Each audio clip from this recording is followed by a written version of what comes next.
불러주셔서 감사하고 많은 기대를 가지고 이 자리에 앉아 계신 것 같습니다. 눈을 보니까 아주 초롱초롱하신 게 3주 전과는 전혀 다른 그 눈빛이 여기 보이고 있습니다. 제가 다 봤습니다, 뒤에서. 예, 이제 차근차근히 오늘 부부의 성에 대해서 우리 같이 한번 보도록 하겠습니다. PPT 넘겨주시길 부탁드리겠습니다. 예, 저희가 부부 생활 세미나를 진행하면서 지난 3주 동안 첫 번째 부부의 의사소통에 대해서 배웠고요.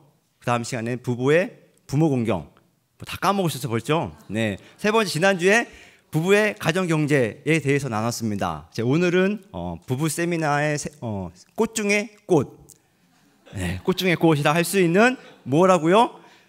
예, 부부의 성에 대해서 오늘 같이 한번 생각해 보려고 합니다. 목사는 성 전문가가 아닙니다. 그렇지 않습니까? 그러다 보니까 이 교회에서 공식적인 예배 시간에 성에 대해서 이렇게 가르치는 경우가 거의 없습니다. 그러니까 오늘 이 시간 정말 특별하고 의미 있고 가치 있는 그런 시간입니다. 왜요? 이런 시간이 별로 없기 때문에 그렇습니다. 이번 이 시간에 정말로 잘 오셨습니다. 잘 오셨죠? 옆에 분하고 잘 오셨습니다. 잘 오셨습니다. 정말 잘 오셨습니다. 예, 계속 들어오고 계시는데, 자, 먼저 교재 82쪽을 잠깐 넘겨보시면요, 제가 질문 하나 좀 드리고 싶습니다. 교재 다 가지고 오셨죠? 네, 교재 82쪽에 보시면 3번에 이런 질문이 있는데, 당신의 가정에서는 성이라는 주제를 어떻게 다루었는가? 다음 문장을 완성해 보라. 뭐 이렇게 되어 있는데, 제가 그냥 성이란 단어를 들었을 때 어떤 느낌이 드는지 한번 간단하게 한번 적어보세요. 나는 성을 뭐뭐뭐라고 느낀다. 뭐 정답은 없습니다. 정답은 없습니다. 뭐 제가 원하는 답은 있겠지만 정답은 없습니다. 그러니까 나는 성이란 단어를 딱 들었을 때 성은 이렇다라고 느낀다. 자신의 느낌을 적으시면 돼요. 제가 답을 적어놨으니까 이제 한번 보시면 됩니다. 다 쓰셨죠? 예. 자, 첫 번째, 나는 성이 참 창피하다라고 느낀다. 혹은 쑥스럽다라고 느낀다라고 쓰시면 한번 손 들어보시겠습니다. 없으신가요? 제 괜히 온 것 같습니다. 성은 더럽다라고 생각하시는, 사마 썼지만 못 드시겠다는 말씀이시죠? 이게 넘어가겠습니다. 그러면 성은 비밀스럽다, 혹은 숨기고 싶다, 뭐 이렇게 쓰신 분들도 계실 거고요. 혹은 성은 죄지, 너무 죄악이다, 뭐 이렇게 쓰신 분도 계실 거라고 생각합니다. 혹은 성은 정말 거룩하고 정말 아름다운 거다라고 쓰신 분도 계시죠? 네. 네, 오늘 세미나를 모두 마치도록 하겠습니다. 그래서 답이 나왔는데요. 네, 제가 이 말씀을 드리는 이유는 제가 머리로 아는 것과 가슴으로 느끼는 것은 좀 다릅니다. 저도 성이라는 것은 머리로는 아름답고 거룩하지 라고 생각은 하는데, 차마 이 마음으로는 창피해, 쑥스러워, 얼굴 좀 뻘거지지 않았나요? 제가 이 자리에서 이 성을 말한다는 게 참 쑥스럽고 참 그런데, 하나님께서 세워주셨기 때문에 교제를 중심으로 해가지고 같이 한번 이렇게 성에 대해서 한번 나눠보도록 하겠습니다. 예, 성에 대해서 참 많은 오해를 하고 있습니다. 교재에 넘어오시면 이제 72쪽인가요? 보시면 성에 대한 오해를 하고 있습니다. 성은 참 오락이며 개인적인 선호이다. 혹은 성은 더러운 것이다.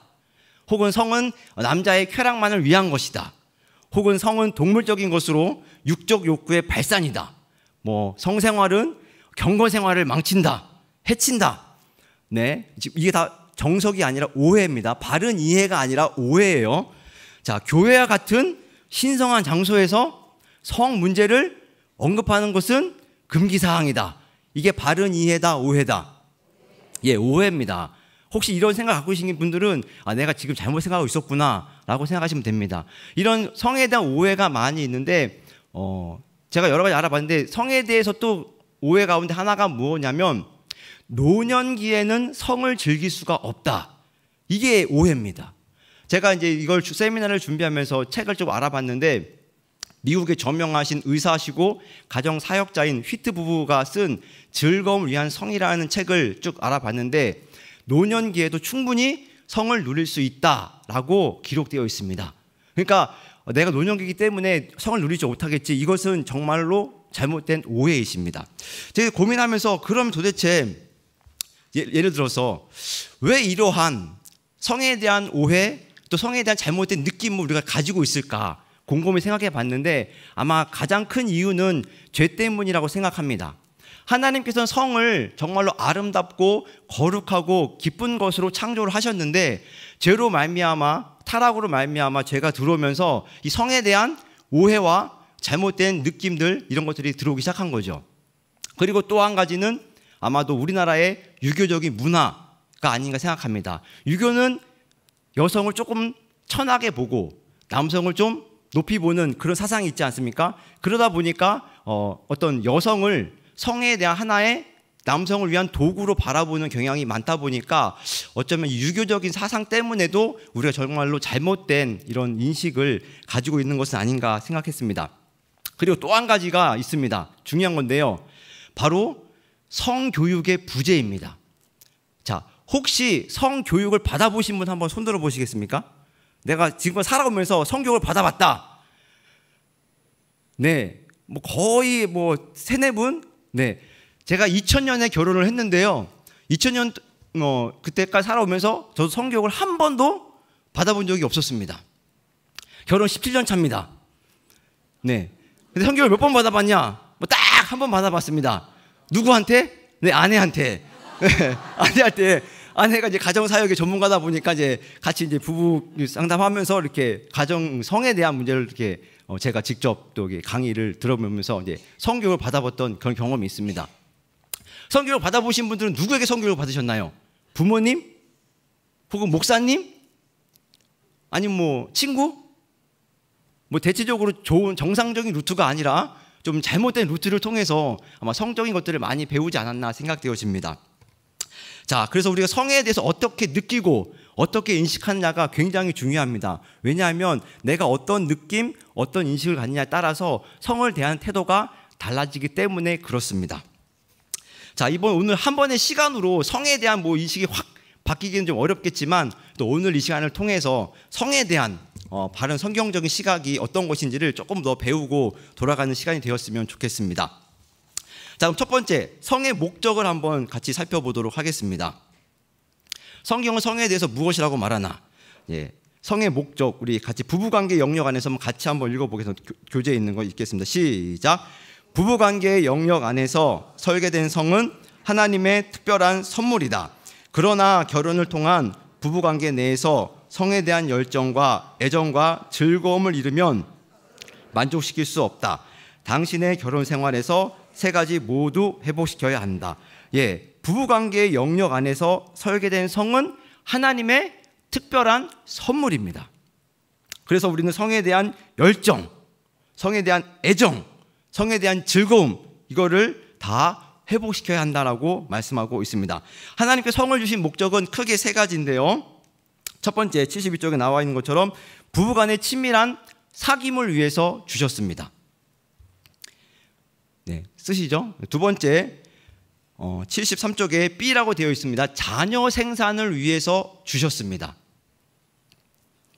그리고 74쪽에 나와 있는 세 번째 목적은 뭐냐면 성적 즐거움과 필요를 채우기 위해서 주셨다. 이것이 하나님이 성을 주신 목적입니다. 자, 그럼 이제 차근차근히 하나씩 또 보도록 하겠습니다. 먼저 부부간의 친밀한 사귐을 위해 주셨다. 자, 1번 배우자를 평생의 동반자로 허락하셨습니다. 자, 우리 말씀 같이 한번 읽어보도록 하겠습니다. 시작. 여호와 하나님이 이르시되 사람이 혼자 사는 것이 좋지 아니하니 내가 그를 위하여 돕는 배필을 지으리라 하시니라. 아멘. 예, 하나님이 6일 동안 세상을 창조하실 때 계속해서 반복되어 나오는 말이 뭐냐면 보시기에 좋았더라. 보시기에 좋았더라. 맨 마지막 날 보시기에 심히 좋았더라. 그런데 2장에 와서는 하나님이 보시기에 좋지 않은 것이 등장합니다. 그게 뭐죠? 아담이 혼자 사는 것이 하나님 보시기에는 보기에 너무 노굿, 좋지 않았습니다. 하나님이 만드신 건 모두 다 보기 좋아하셨는데 이 아담이 혼자 사는 것이 하나님 보시기에는 좋지 않으셨습니다. 그래서 하나님께서 하나의 방법을 마련하시는데 그 방법이 뭐냐? 바로 돕는 배필을 만드시는 거죠. 그래서 우리 잘 아시다시피 아담을 잠들게 하시고 갈빗대를 취해서 하나님께서 이제 누구를 만드시죠? 아담을 만드시나요? 예, 하와를 만들어 오시죠. 하와를 만들어서 아담이 이끌어 오는데, 자, 혼자 사는 거 좋지 않은 하나님의 대안은 돕는 배필을 지으시는 것이었습니다. 돕는 배필을 지으셨을 때 하나님이 아담과 같은 동성의 사람을 데려오셨나요? 아닙니다. 동성을 데려오신 게 아니에요. 그러면 혼자 사는 거 좋지 않으니까 여성을 여러 명을 만들어가지고 데려오셨나요? 그것도 아닙니다. 딱 몇 명? 한 명.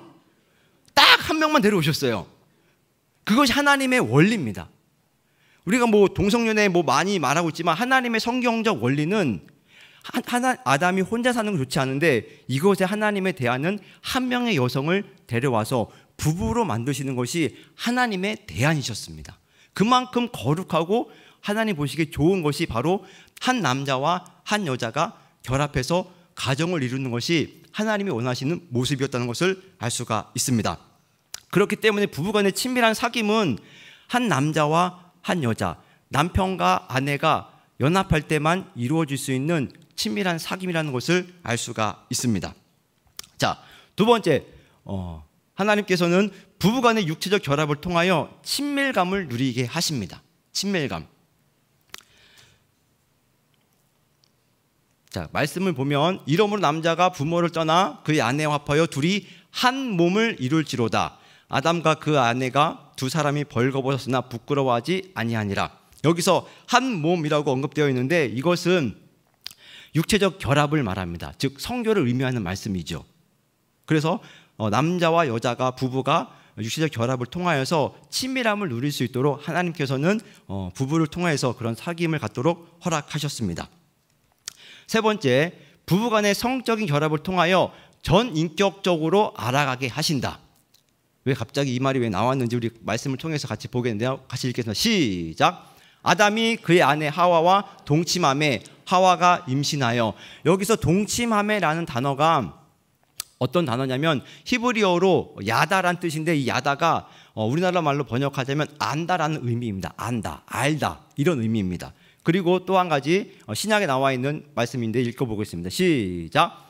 마리아가 천사에게 말하되 나는 남자를 알지 못하니 어찌 이 일이 있으리까. 여기 마치 알지 못한다라고 나와 있는데 마리아가 나는 한 명의 남자를 아는 사람이 아무도 없어요 이런 의미가 아니라 남자와 성적인 관계를 해본 남자가 한 명도 없습니다. 그런데 알다라는 단어인데 동일하게 성적인 접촉을 통해서 아는 것, 이것이 바로 신약의 성경에서도 알다라는 말이 접촉을 통해서, 성적인 접촉을 통해서 알다라는 의미를 썼습니다.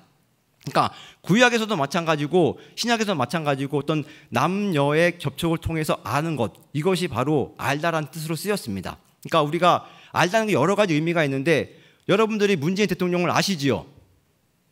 아시죠? 예, 알잖아요. 텔레비전 보고. 근데 문재인 대통령이 김치찌개를 좋아할까요? 된장찌개를 좋아할까요? 모릅니다. 이거는 아는 게 아니죠. 이 남자와 여자, 부부가 안다는 것은 이 아내가 내 남편이 무엇을 좋아하는지, 무엇을 싫어하는지, 어떤 장점이 있고 어떤 단점이 있는지 이것을 알아간다는 것이 바로 부부간의 관계라는 의미입니다.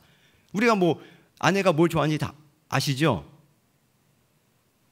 갑자기 침묵이 흐르네요. 이러면 안 되는데 아까 다 배웠다고 했는데 거룩하다라고 배우셨는데 예, 이렇게 부부가 간의 관계는 단순히 육체적인 친밀감을 의미하는 것이 아니라 서로서로를 전인격적으로 알아가는 의미를 다 포함하고 있는 아주 큰 의미를 담고 있다고 보시면 되겠습니다. 자, 두 번째, 하나님께서 성을 주신 목적은 자녀 생산을 위해서 허락하셨습니다. 자, 우리 같이 한번 말씀인데요, 읽어보도록 하겠습니다. 하나님이 자기 형상, 곧 하나님의 형상대로 사람을 창조하시되 남자와 여자를 창조하시고 하나님이 그들에게 복을 주시며 하나님이 그들에게 이르시되 생육하고 번성하여 땅에 충만하라. 땅을 정복하라. 바다의 물고기와 하늘의 새와 땅에 움직이는 모든 생물을 다스리라 하시니라. 아멘. 자, 하나님께서 이제 남자 여자를 창조하시고 그들에게 명령을 내리십니다. 무슨 명령을 내리시죠? 생육하고 번성하라. 그리고 땅에 충만하라. 네, 제가 선교사인데 이런 말씀 드리긴 좀 그렇긴 한데 그래도 드려야 되겠습니다. 하나님께서 사람에게 주신 첫 번째 명령은 선교하라는 게 아니라 성교하라입니다. 지금 약간 이해를 못하셨어요? 이제 좀 이해가 되신 것 같아요. 이제 좀 감이 오셨어요. 네, 하나님께서 사람에게 아담과 하와에게 사람이 주신 첫 번째 명령은 선교하라가 아니라 성교하라입니다. 왜냐하면 생육하고 번성하기 위해서는 선교를 해야 되기 때문에 그렇습니다. 이제 좀 이해가 되시나요? 네, 선교사기 때문에 선교를 해야 된다고 말하고 싶지만 오늘도 가정 세미나이기 때문에 선교가 아니라 성교다라고 이제 말씀을 드리는 겁니다. 얼굴이 조금 빨개진 것 같아요, 제가. 네. 이렇게 따라서 부부는 성생활을 통해서 친밀감을 누리고 전인격적으로 서로 알아갈 뿐만이 아니라 자녀를 생산하는 그런 자녀를 낳아야 하는 그런 책임도 있다는 것을 오늘 말씀을 통해서 알 수가 있습니다. 또 시편에 중요한 갑자기 이렇게 넘어갔네요. 제가 잘못 누른 것 같습니다. 네, 감사합니다. 예, 시편 말씀인데요. 보라, 자식들은 여호와의 기업이요 태의 열매는 그의 상급이로다. 젊은 자의 자식은 장새 수중의 화살 같으니 이것이 그의 화살통에 가득한 자는 복되도다. 그들이 성문에서 그들의 원수와 담판할 때 수치를 당하지 아니하로다. 제가 이 말씀 앞에만 서면 제가 작아집니다. 왜냐? 제가 화살이 딱 하나밖에 없거든요. 좀 화살이 많아야 지금 여기서 서서 뭐 할 말이 좀 있는데 딱 하나밖에 없어가지고 그것도 무남동녀 외동딸이라고 해가지고 참 할 말이 없지만 오늘 이제 제가 알고 있기로는 신일교회에서 셋째를 낳으면 출산 축하금으로 이렇게 주는 것을 알고 있습니다. 참 좋은 의미인 것 같습니다. 그러니까 하나님께 주신 그런 사명에 대해서 선교하라는 사명을 충실해 가지고 자녀를 많이 낳고 있기 때문에 참 좋은 것 같습니다. 지금 아직 자녀가 없어서 고민하신 분들도 계실 텐데 하나님께서 이 성생활을 통해서 많은 자녀를 허락해 주시기를 간절히 또 기도하고 원하겠습니다. 자, 마지막으로 하나님 성을 주신 목적, 성적 즐거움과 필요를 채우기 위해서 주셨습니다. 하나님은 사람을 만드실 때 성적인 존재로 만드셨습니다. 남성만 성적인 존재가 아니라 여성도 동일하게 성적인 존재로 만드셨습니다. 그리고 하나님은 성기도 만드셨지요. 그래서 성경은 여성의 성기를 표현할 때 완곡하게 우물 혹은 구멍, 깊은 샘, 동산, 품 이런 단어들로 묘사하고 있습니다. 제가 이 말씀을 드린 이유는 이 다음 구절에 관련이 있기 때문에 그렇습니다. 자, 당신의 배우자에게서 만족함을 구해야 한다. 우리 같이 한번 읽어보겠습니다. 시작.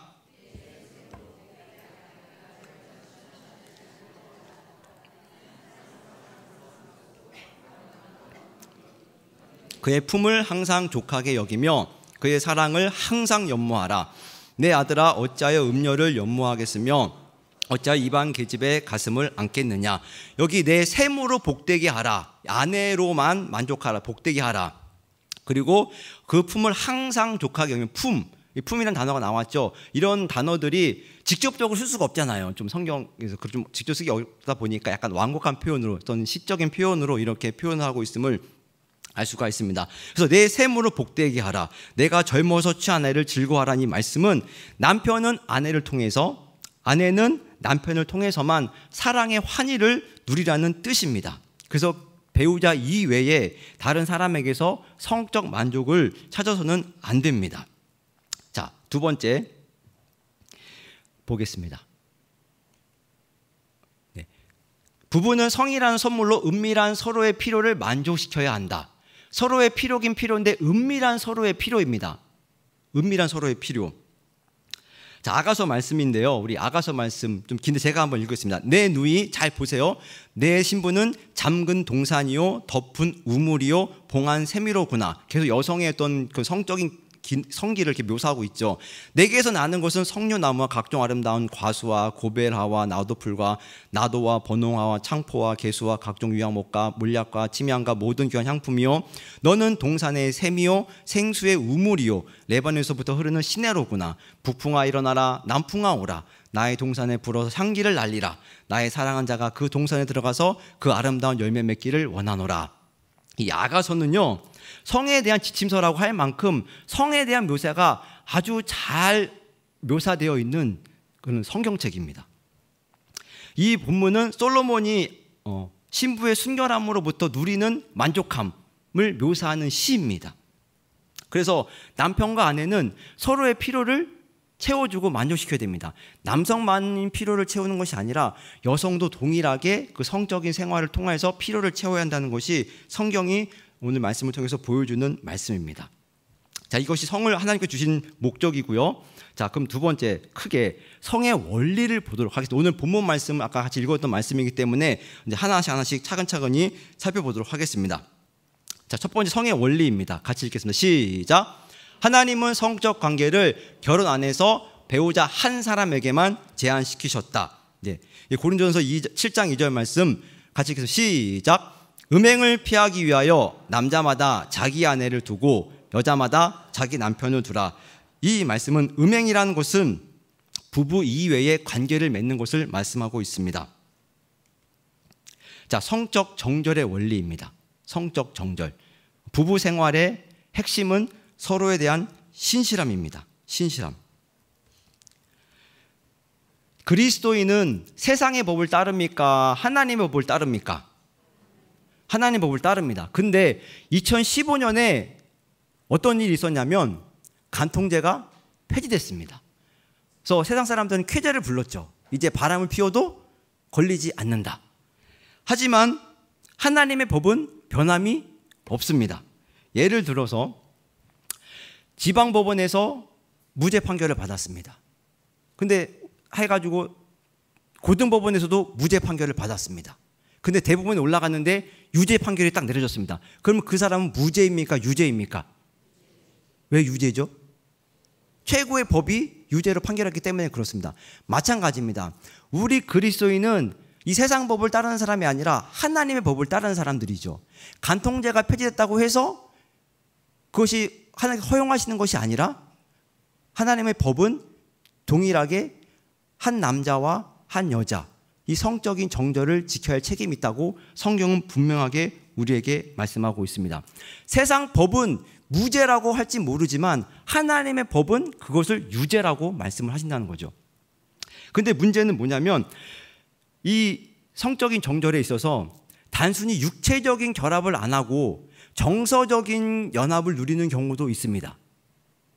이것도 역시 동일하게 영적인 간음입니다. 내가 뭐 다른 남자하고 다른 여자하고 관계는 맺지 않았지만 다른 여성이나 다른 남성에게 자신의 마음의 그런 정서적인 것들을 나눔으로 해서 배우자가 아닌 다른 이성을 통해서 어떤 정서적인 친밀감을 누린다. 이것 또한 하나님께서는 영적인 간음으로 보신다는 사실입니다. 그렇기 때문에 우리는 남편과 아내 서로에게 정절을 지키고 그 안에서 친밀감을 누려야 한다고 성경은 분명하게 원리를 제시해주고 있습니다. 자, 두 번째 원리입니다. 두 번째 원리는 하나님은 부부에게 배우자의 상호 성적 필요를 채워줄 것을 명하신다. 자, 이건 말씀을 같이 읽겠습니다. 시작.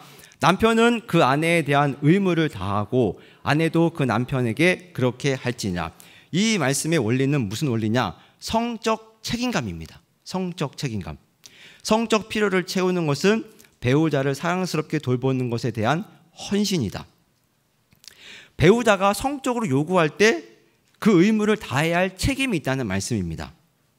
자기 자신을 상대방에게 주는 것은 배우자에 대한 책임입니다.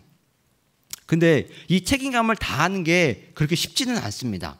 예를 들어 아내가 하루 종일 뭐 아기를 보고 혹은 밖에서 일을 하고 들어왔는데 남편이 들어와가지고 밤에 관계를 요구할 때 아내 입장에서는 되게 힘들잖아요. 그래서 때로는 이런 말도 감히 서슴없이 내뱉을 수도 있습니다. 네. 많이 뱉어보신 것 같아요.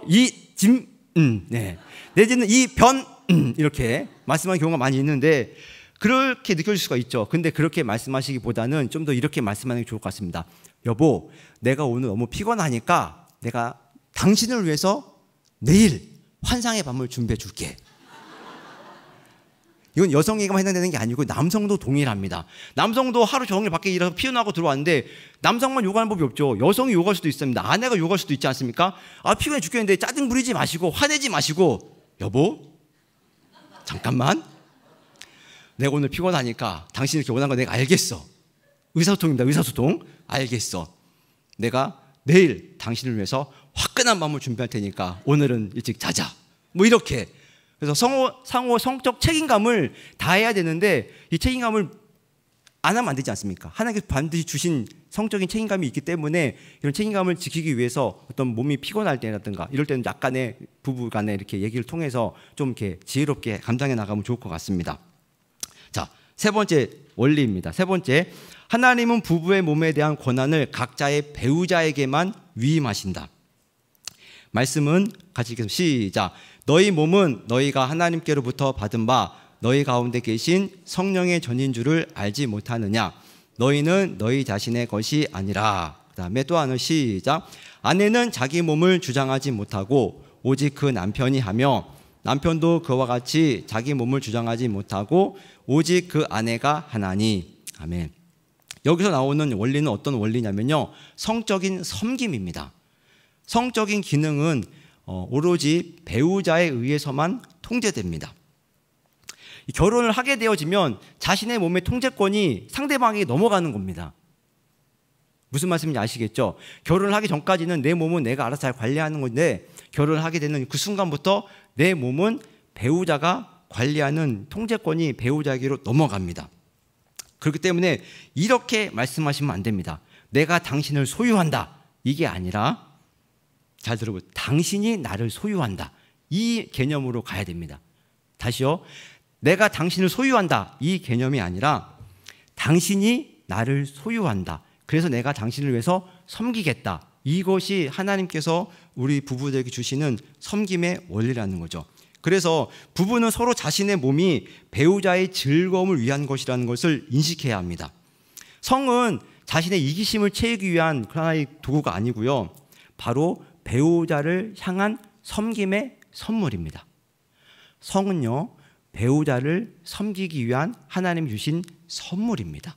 그렇기 때문에 우리는 배우자를 성으로 섬겨야 할 그런 의무, 그런 책임이 있다는 것을 성경은 분명하게 말씀해주고 있습니다. 자, 네 번째 원리를 보도록 하겠습니다. 같이 시작.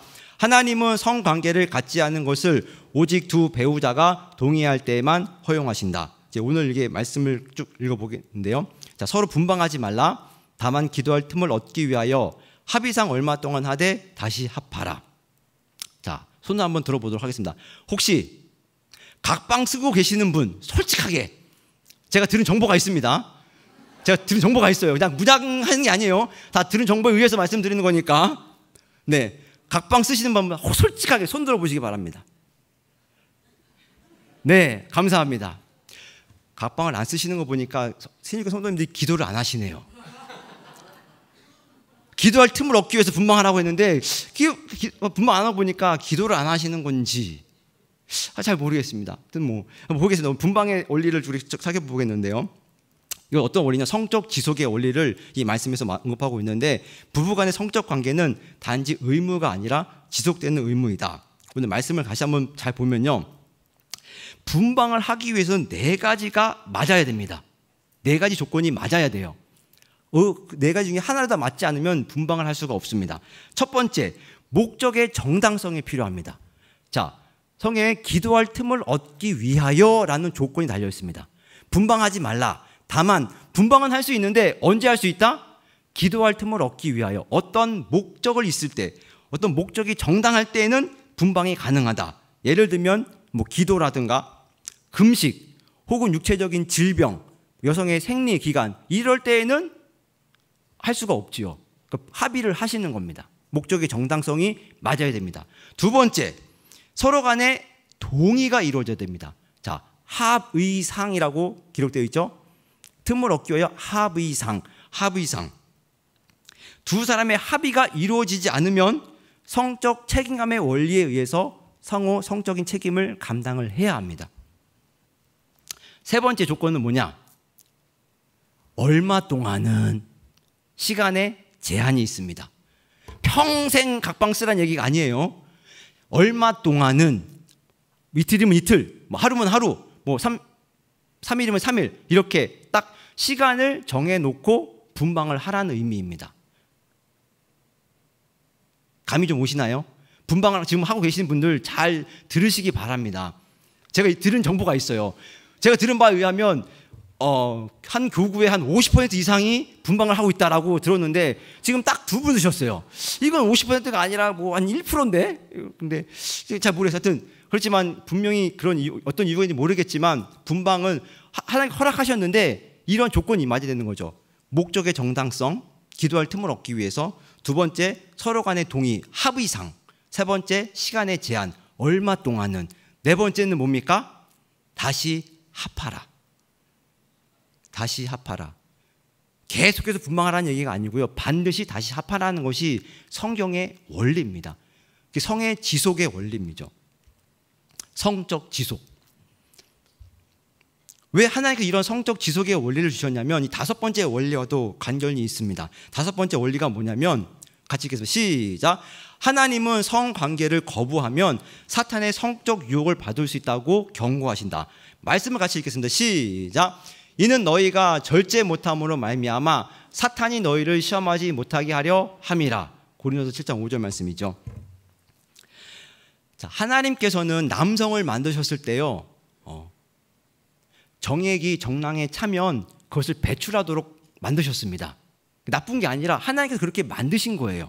그러다 보니까 배출할 때가 자기 자신도 모르죠. 근데 그런 관계를 하고 싶을 때가 있는 거죠. 그게 언제냐면 정액이 찼을 때입니다. 그래서 이거를 해소하기 위해서 아내에게 성관계를 요구하는데 아내는 그것도 모르고 막 이렇게 뿌리치고 막 그러죠.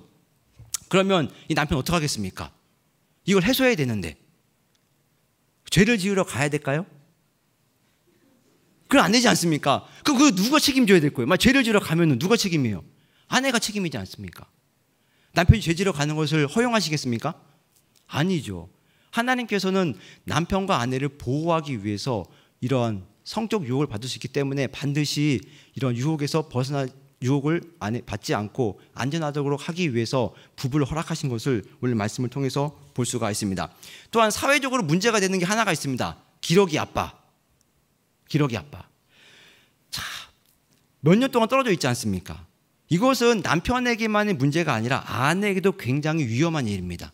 남편만 성적인 욕구가 있는 것이 아니라 여성도 동일하게 성적인 욕구가 있습니다. 그렇기 때문에 부부가 떨어져 있으면 당연히 어떤 게 올까요? 유혹이 오게 되어 있습니다. 죄를 지으려는 유혹이 사탄이 노리고 있는 거죠. 왜? 이 가정을 무너뜨리기 위해서. 하나님께서 창조하신 가정을 무너뜨리기 위해서 계속 사탄이 노리다가 이런 유혹이 거리가 오면 바로 죄를 짓도록 유혹을 하는 거죠. 하지만 하나님께서는 반드시 그 유혹을 이길 수 있도록 부부를 허락했다는 것을 성경은 우리에게 보여주고 있습니다.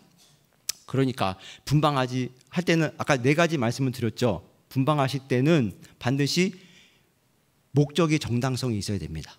목적이 정당해야 되고요. 두 번째, 뭐라고요?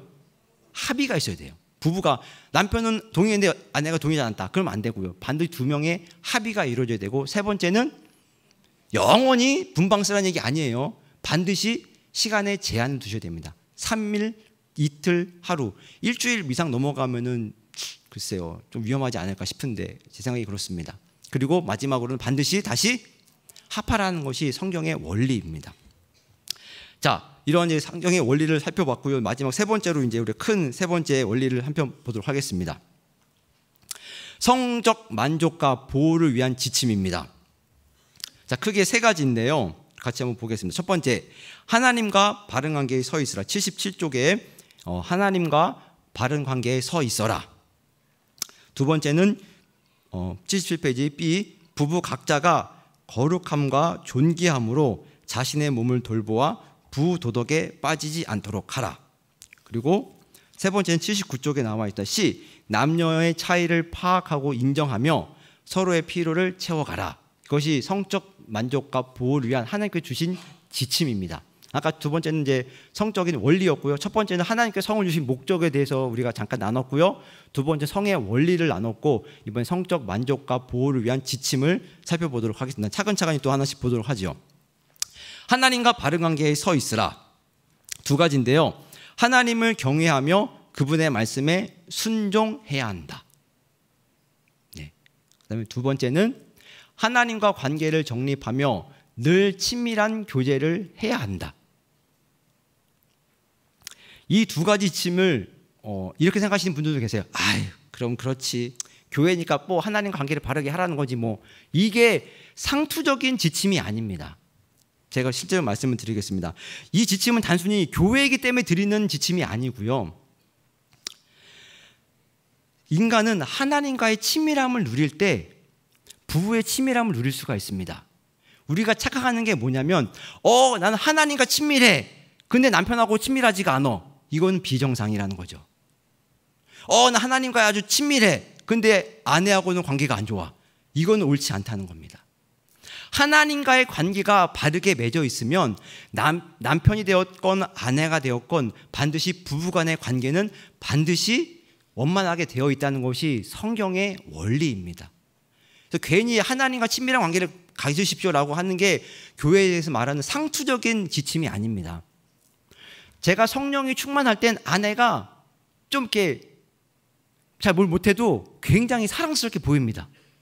근데 성령 충만하지 않으면 아내가 아무리 이뻐도 이뻐 보이지가 않아요. 반응이 없으시네요. 그러니까 저의 문제인 거죠.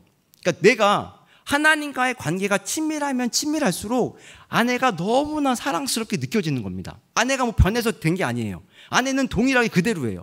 하지만 내가 하나님 관계에 친밀하고 성령 충만하면 충만할수록 아내가 사랑스럽게 느껴지는 겁니다. 근데 제가 뭐 항상 성령 충만하겠습니까? 그렇지 않지 않습니까? 때로 어려움도 있지 않습니까? 그럴 때는 아내가 예쁘게 꾸미고 있지만 그럼에도 불구하고 전혀 사랑스럽지 않게 느낄 때가 있다는 거죠. 그렇기 때문에 이러한 하나님과의 바른 관계에 서 있는 것이 그만큼 중요하다는 겁니다. 우리가 오해가 뭐냐면 내가 하나님과 친밀한데 어떻게 남편과 아내와 관계를 맺을 수가 있어? 이건 잘못된 생각입니다. 하나님과 친밀하면 친밀할수록 누구와 친밀한다? 누구와 친밀하다? 배우자와 친밀하다. 내 아내 혹은 남편. 다른 사람과 친밀해지는 게 아니라 하나님과의 관계가 친밀하면 친밀할수록 아내, 배우자의 관계가 친밀해지는 겁니다. 지금 배우자의 관계가 좋지 않다. 하나님과의 관계를 한번 돌아보시기 바랍니다. 돌아보셔야 돼요. 부부간의 관계가 좋지 않은데 나는 하나님과 친밀해. 이거는 성경에 말하는 원리와는 어긋납니다.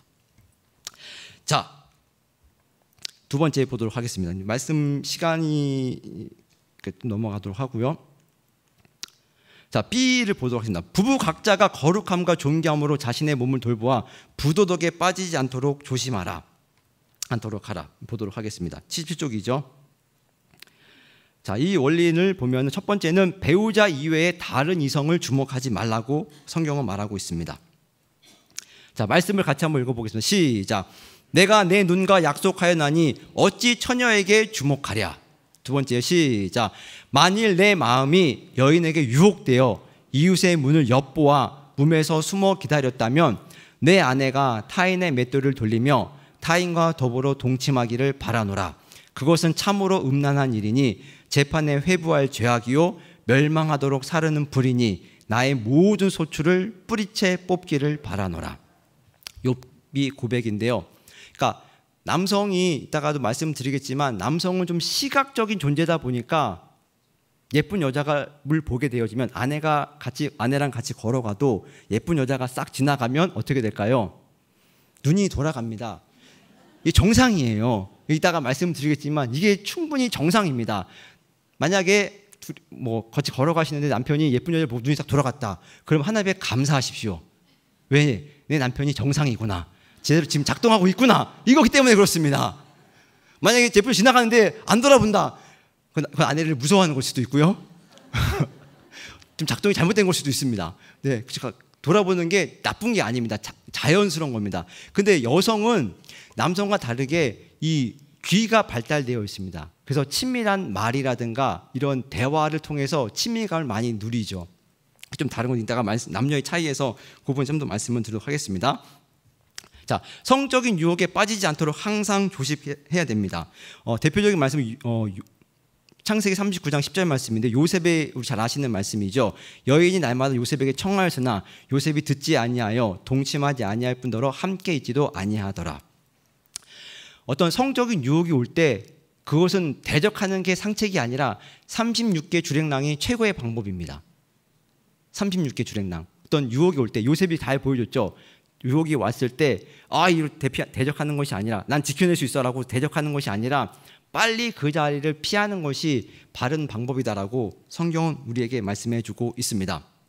자, 세 번째, 부부간에 각자 거룩하고 존귀하고 자신을 돌보아 부도덕에 빠지지 않도록 해야 되는데, 세 번째, 왜냐하면 부도덕이 초래한 손상을 또 인식해야 됩니다. 내가 부도덕을 발생했을 때 어떠한 손상이 오는지를 인식을 해야 돼요. 이 세 영역에서 어떤 손상이 오게 되어지는데요. 첫 번째, 영혼의 손상이 오게 되어집니다. 아까 첫 번째 성적인 보호와 지침의 첫 번째가 뭐였냐면 하나님과의 바른 관계에 서 있으라고 말씀하지 않았습니까? 근데 그 바른 관계에 서 있지 않다 보면 어떤 다른 부도덕에 빠지게 되어지면 이런 하나님 관계가 깨어지다 보니까 영혼의 손상을 얻게 되어지는 거죠. 그렇기 때문에 굉장히 위험한 거고요. 두 번째, 육체의 손상이 있습니다. 쉽게 말해서 성병이라는 게 있지 않습니까? 자, 고린도서 6장 18절 말씀 우리 같이 한번 읽어보겠습니다. 시작. 음행을 피하라. 사람이 범하는 자마다 몸 밖에 있거니와 음행하는 자는 자기 몸에 죄를 범하느니라. 아멘.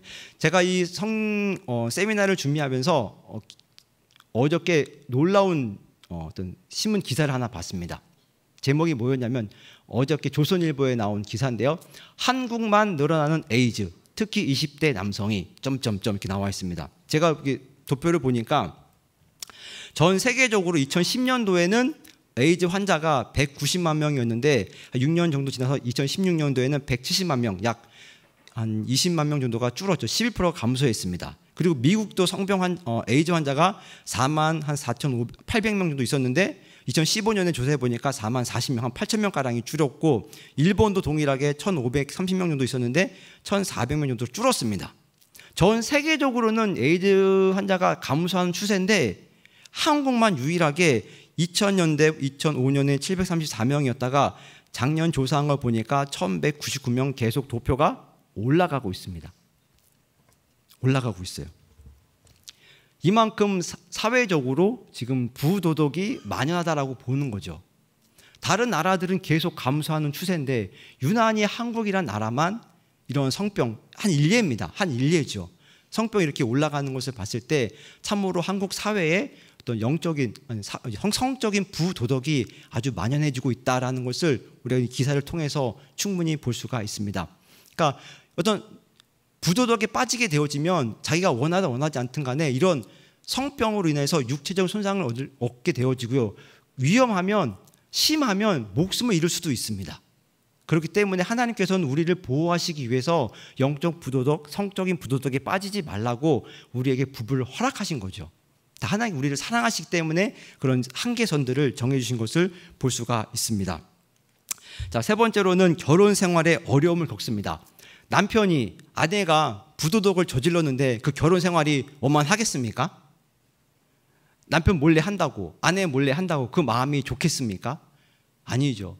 해서도 안 되지만 그런 생활이 발견되어지면 반드시 결혼 생활에 어려움을 가져오기 때문에 하나님께서는 결혼, 이 신성한 제도를 잘 지켜나가기 원하시는데 이 결혼에 대한 어려움이 발생하기 때문에 부도덕에 빠지지 말라고 반드시 우리에게 성경에서는 말씀해주고 있습니다. 그리고 또 부도덕에 빠지지 않기 위해서는 한 가지를 기억해야 됩니다. 부도덕에 빠지지 않기 위해서 자신의 연약함을 인정하라. 자, 말씀 같이 읽겠습니다. 시작. 형제들아, 사람이 만일 무슨 범죄한 일이 드러나거든 신령한 너희는 온유한 심령으로 그러한 자를 바로잡고 너 자신을 살펴보아 너도 시험을 받을까 두려워하라. 예, 저 사람만 죄를 지을 수 있는 것이 아니라 나도 그러한 죄를 지을 수 있다라는 그러한 연약함을 인정하면서 매일매일을 살아가야 됩니다. 난 그러지 않을 거야. 자신만만하다가 넘어질 수도 있습니다. 그렇기 때문에 늘 겸손하게 하나님 앞에서 나도 넘어질 수 있다라는 연약함을 가지고 이런 인정하시면서 부부와의 관계를 잘 맺어가기를 바라겠습니다. 자, 성적 만족과 보호를 위한 지침 세 번째입니다. 남녀의 차이를 파악하고 인정하며 서로의 필요를 채워가라. 자, 이 말은 뭐냐면요, 남녀의 성적인 차이를 인식하라는 겁니다. 하나님은 남성과 여성을 다르게 창조하셨습니다. 다르게 창조하셨습니다. 자, 예를 하나 들어보도록 하겠습니다. 두 숫자를 더해서 5를 한번 만들어 보십시오. 자, 두 숫자를 더해서 5를 한번 만들어 보십시오. 뭐랑 뭐가 합하면 5가 될 수 있을까요? 예, 1하고 4. 또 어떤 분은요? 2하고 3. 네, 또 어떤 분은요? 5하고 0. 예. 답이 다 틀린가요? 맞았나요? 2 더하기 3이 옳습니까? 5 더하기 0이 옳습니까? 다 맞죠? 예, 다른 겁니다. 남성과 여성은 다른 거지 틀린 게 아닙니다. 근데 우리 자꾸 남성을 틀리게 생각하고 여성을 틀리게 생각합니다. 하지만 하나님은 남성과 여성을 틀리게 만드신 것이 아니라 어떻게 만드셨다고요? 다르게 만드셨습니다. 다르게 만드셨어요. 다르게. 남성은 남성답게, 여성은 여성답게 다르게 만드셨습니다. 어떻게 다르게 만드셨느냐? 자, 보겠습니다. 성에 대한 남녀 일반적인 차이점이라고 79쪽에 나와 있지요. 자, 성별, 남자, 여자 이렇게 되어 있고요. 태도, 성에 대한 남녀 일반적인 차이점입니다. 태도, 육체적이고 부분적이고 여자는 관계적이고 전체적이다. 특징, 가업중 행심심 이렇게 되어 있는데 자극, 시각적, 후각적 행위, 여자는 터치, 청각적 말. 제가 아까 말씀드린 게 바로 이 부분입니다. 하나님께서는 남성을 만드셨을 때 시각적인 존재로 만드셨어요.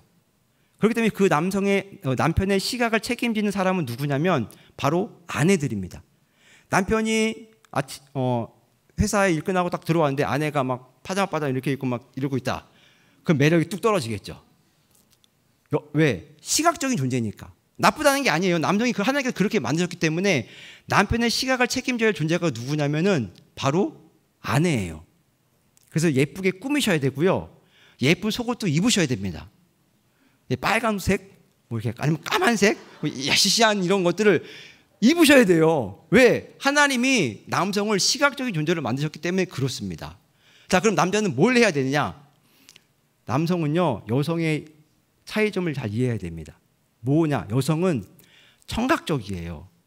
계속해서 사랑스럽다, 아름답다, 당신도 너무 좋다, 행복하다 이런 말을 많이 해주셔야 돼요. 신혼 때는 많이 하고 결혼 전에는 많이 했다가 3년, 5년, 10년 갈수록 그런 말을 들으세요? 못 들으세요? 네? 듣고는 싶은데 듣지는 못하시잖아요. 이 남성들의 그 문제점입니다. 왜냐하면 남성이 결혼하기 전에는 여성 호르몬이 잘 분비가 돼가지고 자신도 모르게 말이 많아져요. 그러다 결혼을 하고 나서 한 2, 3개월 지나면 그 여성 호르몬이 뚝 끊깁니다. 그럼 이제 남자가 아내가 생각해 남편이 변했다 이러는데 정상으로 돌아온 거예요. 정상으로 돌아온 겁니다. 원래 말이 그렇게 많은 존재가 아니에요. 여성은 말이 많지만 남성이 말이 많은 존재가 아니에요. 그렇기 때문에 남성은 그걸 인식을 하고 아내를 향하여서 오늘 당신 참 예쁘다, 당신 참 사랑스럽다, 너무 내가 당신과 결혼해 너무 행복하다 이런 말들을 자주 해주셔야 됩니다. 그게 남편이 해야 될 일이에요. 하나님께서 남성과 여성을 다르게 만드신 거예요. 틀린 게 아닙니다. 짐, 변 이게 아니라요. 당연한 거예요. 이제 일이 감이 오셨어요. 짐, 변 게 이제 감이 오셨어요. 그래서 남녀의 차이를 반드시 이해하시기 위해서 좀 또 공부를 하셔야 됩니다. 배우셔야 돼요. 남자와 여자가 많이 다릅니다. 성적인 부분도 많이 다르고 생각하는 것도 많이 다르고 의사소통하는 것도 많이 다르고 그러다 보니까 많이들 다르기 때문에 다름에 대해서 배워야 됩니다. 다름을 자꾸 우리는 틀리다라고 생각을 해요. 틀리니까 자꾸 바꾸려고 하죠. 바꾸는 게 아니라 둘 다 정답입니다. 정답이니까요.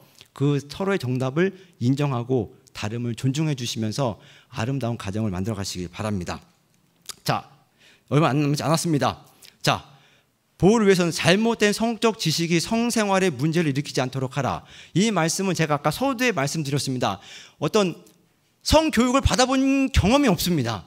받아본 적이 거의 없어요. 그러다 보니까 잘못된 매체들, 특히 오늘날에는 인터넷이 워낙 많이 발달하다 보니까 초등학생들도 이상한 동영상들을 많이 보게 되는 거죠. 스마트폰이 개발되어지고 막 그러다 보니까 아이들이 무방비적으로 노출되어 있는 겁니다. 이러다 보니까 잘못된 성적 지식을 갖게 되어지고 성에 대한 오해, 성에 대한 왜곡된 것들, 뒤틀린 인식들을 많이 갖고 있다 보니까 결혼에서도 이런 바른 인식이 없다 보니까 문제가 발생하는 거죠. 그 때문에 이 잘못 성적 지식이 성생활에 문제를 일으키지 않도록 이런 많은 교육들이 좀 교회에서 많이 이루어졌으면 좋겠다라는 생각을 좀 해보게 되었습니다. 잘못된 성적 지식이 성생활에 문제를 일으키지 않도록 조심하셔야 되고요. 세 번째가 또 중요합니다. 당신의 성적 필요와 욕구가 어떻게 충족될 수 있는지 배우자에게 이야기를 해야 됩니다.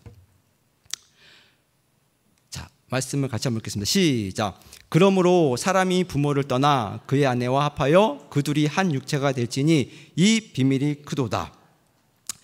예, 하나님께서 남녀를 서로 다르게 창조하셨습니다. 그렇기 때문에 성적인 필요가 채워지는 것도 서로 달라요. 그러니까 남편은 아내에게 여보 좀 예쁜 옷 좀 사 입어 말만 하지 마시고 뭘 줘야 되죠? 예, 카드 내지는 돈을 주셔야 되겠죠. 그리고 아내는 남편에게 여보 나 사랑한다는 말이 좀 듣고 싶어, 사랑하라는 말 좀 해줘, 쑥스럽지만 말을 해주셔야 됩니다. 이런 걸 얘기하지 않으면 남편이 알 수도 없고 아내도 알 수가 없습니다. 그러니까 서로 원만한 부부 생활을 위해서는요, 남편이든 아내든 서로 대화를 통해서 난 이런 것을 원해, 난 이런 것이 필요해, 이런 것들을 자꾸 대화를 통해서 맞춰 가셔야 돼요. 한 사람만의 성이 아니기 때문에 그렇습니다. 아까도 말씀드렸지만 성은 남성만을 위한 것도 아니고요, 여성만을 위한 것도 아니라 남성과 여성, 남편과 아내 두 사람 모두를 위해서 하나님께서 주신 특별한 선물입니다. 그 때문에 솔직하게 허심탄회하게 진솔하게 이야기를 나눠주셔야 돼요.